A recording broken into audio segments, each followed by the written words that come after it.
No, the Bible is predominantly a very serious book. It has a lot of things to admire, things to cry about, things to feel difficult about, instructions, things to meditate on, guidance. But I believe that God has a sense of humor too. I really do. For you that are parents, sometimes God, with His amazing sense of humor, but not only just with that, He will give you a child that is very much like you. Did He give you a child that is maybe just as stubborn, hard-headed, or any other qualities that you possess? Did God give you a child that He's using to remind you of all the fun things you used to be? All the crazy things you used to do, and maybe to deal with you, or heal you, or sometimes cheer you up, to remind you of the good things of yourself that you forgot about.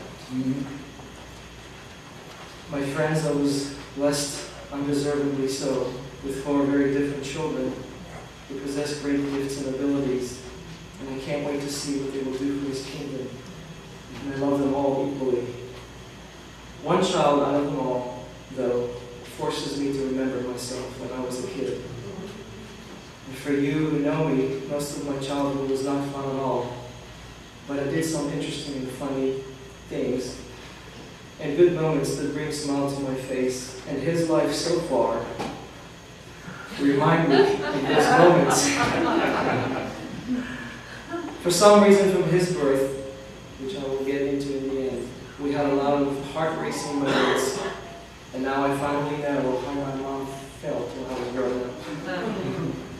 It reminds me of these moments when one day at an early age we got to the swimming pool and he decided, Dad, I am getting on the diving board and I'm going to do a backflip and a forward flip. So he climbs on the diving board and he just does it. As my heart goes down the tubes.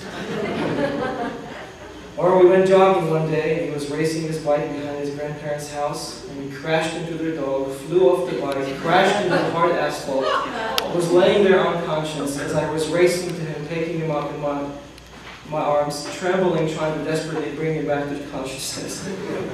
Eshel was so bruised and full of brush burns from the asphalt that he screamed as I took him home to bathe him and clean his wounds.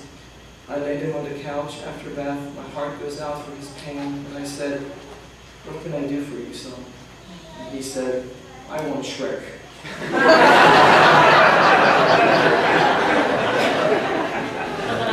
Or when he decided a few winters ago to jump really high on his snowboard. So him and his cousin built a big snow ramp behind his grandparents' house. And he calls me to come from work and videotape him jumping, and as I rush to the scene with my camera, barely turning it on, and here he comes flying down the hill, yelling, "Dad, video me!" He flies up in the air, crashing on his shoulder, and I rush to him, again laying unconscious on the snow. Pick him up in my arms, wake him up, terrified. Is he okay? Well, needless to say, he broke his collarbone. And after being put in a sling, sitting in the doctor's office, asked by the doctor, "How's your arm?" He goes, "Good. When can I start drumming again?" Or when he decided to buy a four-wheeler and built a shed for it almost a year before he even had the four-wheeler. Then went on Craigslist and looked for one for months, found one, negotiated the price, paid for half of it, borrowed half from his brother for some riding privileges, and then eventually paid Yoni off to own it free and clear with no more liens on the title. But God may also use this child to heal you. Growing up in Israel, we encountered from a very young age harsh circumstances of death, terror, war, and continual struggle for survival for a very young country.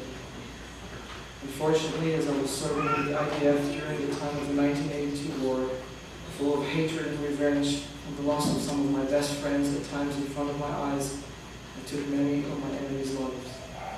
And these scars are with me until today. But on April 10th, 1997, on Thursday night, God, through your birth, had a plan to soothe my scars. I think it was significant that Herb and Barb, our spiritual leaders, just happened to show up and borrow a VCR, and then ended up staying to watch your older brother, to be in our home during the time that you decided to come so quickly into this world. Yes, everything with you has to do with speed. Without going into many gory details, within a few minutes, I found myself alone with your mother and your grandmother, who was passing along instructions from a midwife through a phone on how to deliver and bring you into this world. And once again, there was blood on my hands, but it was a different kind of blood. It provided relief, reconciliation, and hope. Your name, Eshel, is the tamarisk tree that is known to endure harsh climates and survive and thrive in them. Is that what I pray for you that you will do? You may have to go through some harsh weather conditions in your life, but I hope and pray that you would lean and hold on to the only one who can help you. I deeply regret that as your earthly father, even though I love you more than I can express, I have failed you in many, many ways. But still in my failures, I have no choice but to point you to your Heavenly Father and His anointed Son, who will never fail you. Yes. See, I set before you today life and prosperity, and death and adversity.